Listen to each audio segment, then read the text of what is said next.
दर्शक बंधु 15 नवेम्बर शुक्रवार दिन पड़ुअछि पवित्र कार्तिक पूर्णिमा बा रास पूर्णिमा। एवं यह कार्तिक पूर्णिमा दिन चुपचाप तुलसी गछरे बांधि दियंतु एही गोटिए जिनिस एवं तुलसी गछ को छुई कही दियंतु एही दुईटी मंत्र। आपणकर समस्त मनस्कामना पूर्ण होइजिब। आपणकर घरे धन सुख समृद्धि वृद्धि पाइब। समस्त दुख कष्ट दूर होइजिब एवं माँ लक्ष्मी एवं विष्णुंकर आशीर्वाद आपणक उपरे रहिब। दर्शक बंधु हिंदू धर्म रे कार्तिक पूर्णिमार विशेष महत्व रही। हिंदू पंचांग अनुसार कार्तिक मासर शुक्ल पक्षर पूर्णिमा तिथि को कार्तिक पूर्णिमा बा रास पूर्णिमा कुहा जाइथाए। धार्मिक मान्यता अनुसार यही कार्तिक पूर्णिमा दिन माता लक्ष्मींकर आशीर्वाद प्राप्ति होइथाए। माँ लक्ष्मींकर आशीर्वाद प्राप्ति करिबा पई बहुत उत्तम दिन अटे। पूरा कार्तिक मासरे कार्तिक पूर्णिमा को विशेष महत्व दिया जाइथाए एवं एही दिन चुपचाप आपण तुलसी गछरे बांधि दियंतु एही गोटिए गुप्त जिनिस एवं कही दियंतु एही मंत्र।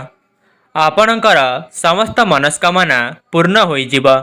दर्शक बंधु पूर्णिमा तिथि माँ लक्ष्मींकर दिन होइथाए। माँ लक्ष्मी पूर्णिमा तिथि रे अवतरण होइथिले। प्रत्येक लोकंक द्वार को पूर्णिमा दिन माँ लक्ष्मी अवतरण करिथांती।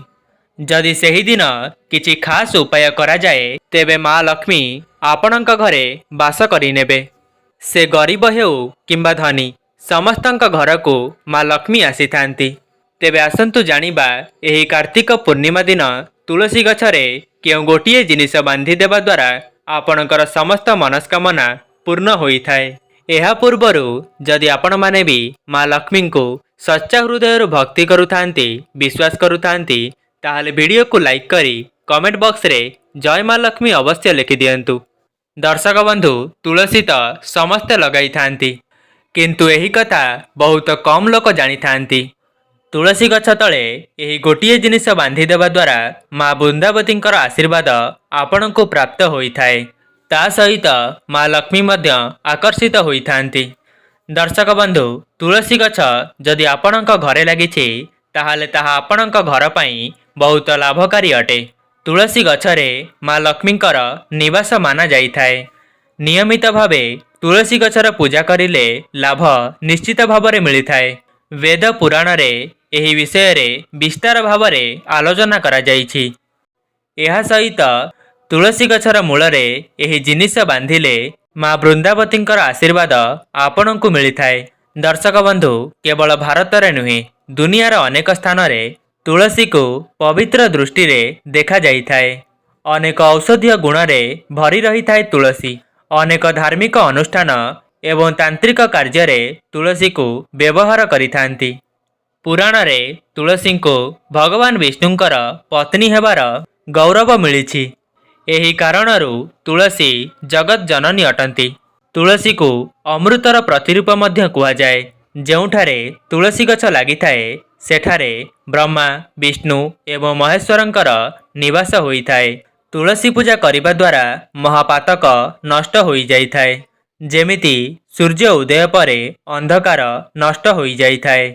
शास्त्र अनुसारे जेउ घरे तुलसी हराभरा रही थाए सेही घरे सुख शांति एवं समृद्धि बनी रही थाए। श्री विष्णुंकर पूजा एवं प्रसाद रे तुलसी पत्र रहिबा बहुत जरूरी होई थाए कारण एहार बिना पूजा असंपूर्ण अटे। एही कारणरू समस्त हिंदू घरे तुलसी गछ रहिबा जरूरी अटे। घरे सुख शांति बनी रहिबा पई तुलसी को लाल चुनरी निश्चय चढ़ातु। प्रायतः अनेक लोक अजाणତରେ अनेक गुड़िए भूल करि दियंती। तुलसी माँ को पूजा तो करिथांती किंतु ओढ़णी देई नथांती। एही कारणरू एमानंकु फल प्राप्ति होई नथाए। दर्शक बंधु शालग्राम एवं तुलसी विवाह कराइबा फलरे कलह दुख पाप एवं कष्ट आपणक जीवन रे केबे भी आसी नथाए। दर्शक बंधु जदि आपण माने एही कार्तिक पूर्णिमा दिन जलरे किछि ठोपा क्षीर मिसाई माँ बृंदावती को अर्पण करिवे तो एथि द्वारा श्री विष्णुंकर कृपा आपण को प्राप्ति होइथाए। काहेकि ना तुलसी को विष्णुंकर प्रिय माना जाए। कारण तुलसी को क्षीर चढ़ाइबार माने हैला श्री विष्णु को क्षीर अर्पण करिबा। यह करिबा द्वारा घरे सुख समृद्धि धनर वृद्धि होइथाए। केवल कार्तिक पूर्णिमा दिन नुहे, यही उपाय को गुरुवार दिन करिबा द्वारा मध्य आपणको समान फल प्राप्ति होइथाए एवं घरर समस्त कलह दूर होई जाइथाए। एबे आपण मानंकु आउ गोटिए उपाय कहिबी, जाहाकु प्रयोग करी आपण आपणकर समस्त समस्या को दूर करि परिबे। यही उपाय को आपण कार्तिक पूर्णिमा दिन करि परिबे, नहले कौनसी गुरुवार दिन यही उपाय को करि परिबे। भल दिन रे करा जाइथिबा ई महा उपाय आपणकर घर धन धान्य रे भरी उठी थाए।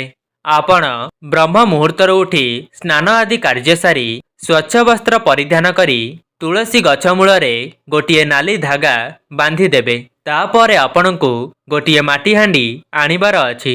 सेथिरे आपणको चाउल किछि भरी करी रखिबार अछि। चाउल उपरे सिंदूर, ता उपरे टंकिकिया कॉइन को रखिबार अछि। एहा परे ता उपरे 3टी तुलसी पत्र चढ़ाई देबे। ता उपरे गोटिए चुनरी घोड़ाई देबे। एही सब जिनिस को नहीं आपण माँ लक्ष्मींकर निकट को जिबे आउ निवेदन करिबे, हे माँ लक्ष्मी मो जीवन रे धनर कमी को दूर करंतु। आपणकर आशीर्वाद मो उपरे थाउ, मो परिवार उपरे रहू। एहा परे आपण एही माटी हांडी को नहीं आपणकर धन रखुथिबा स्थान रे रखि दियंतु।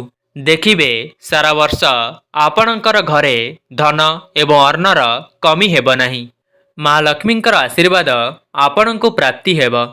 दर्शक बंधु, कुहा जाए कि माँ लक्ष्मी तुलसीर द्वितीय रूप अटंती। जदि आपण माँ लक्ष्मी को प्रसन्न करिदेले ताहाले आपणक जीवन रे केबे भी धनर अभाव देखाजिब नाही। यही उपाय को आपण एही कार्तिक पूर्णिमा दिन अवश्य करंतु। दर्शक बंधु, तुलसीर महात्म्य विषय तो आपण माने समस्ते जानिथिबे, किंतु अनेक लोक तुलसी गछ को घरे रखी किछि किछि भूल करि दियंती, जहा द्वारा कि सेमानंकु पूजार सठिक फल मिली पारे नाही। जदि आपणकर घरे गोटिए रु अधिक तुलसी गछ अछि ताहाले आपण आपणकर पड़ोसी को देई पारिबे। शास्त्र रे कुहा जाइछि, जदि घरे गोटिए तुलसी गछरु अधिक तुलसी गछ रहे ताहाले यह बहुत शुभ होइथाए। यह साक्षात माँ लक्ष्मी आसीबार संकेत देइथाए। माँ लक्ष्मी आपणक उपरे बहुत खुशी अछंती। तुलसी गछ को विषम संख्या रे रखिबा उचित, जेमिति कि 3, 5 एवं 7। तुलसींक पाखरे केवे भी शिवलिंग रखिबे नहीं एवं गणेशंक प्रतिमा मध्य रखिबे नहीं। यह विनाशर कारण होइथाए। जदि आपण नियमित तुलसी गछ मूलरे गोटिए दीप लगाइबे ताहाले मध्य आपणको बहुत शुभ फल प्राप्ति होइथाए। शास्त्र रे कुहा जाइछि कि माँ लक्ष्मींकर आशीर्वाद सहित वृंदावतींकर आशीर्वाद पाइबाकू चाहूथिले तुलसी गछ पाखरे कदली गछ अवश्य लगांतु। एहाकू सर्वश्रेष्ठ एवं मंगलकारी माना जाइथाए। एहा द्वारा आपणको माँ लक्ष्मींकर आशीर्वाद सहित श्री विष्णुंकर आशीर्वाद प्राप्ति होइथाए। जेउ घरे तुलसी गछ पाखरे एही जिनिस रखा जाई न थाए, सेही घरु माँ लक्ष्मी बहुत कोश दूर निवास करिथांती एवं माँ वृंदावती मध्य क्रोधित होइथांती। तुलसी गछ पाखरे शालग्राम अवश्य रखंतु। एबे आसंतु जानिबा तुलसी गछरे एही गोटिए जिनिस बांधिबा परे केउ मंत्र को उच्चारण करिवे।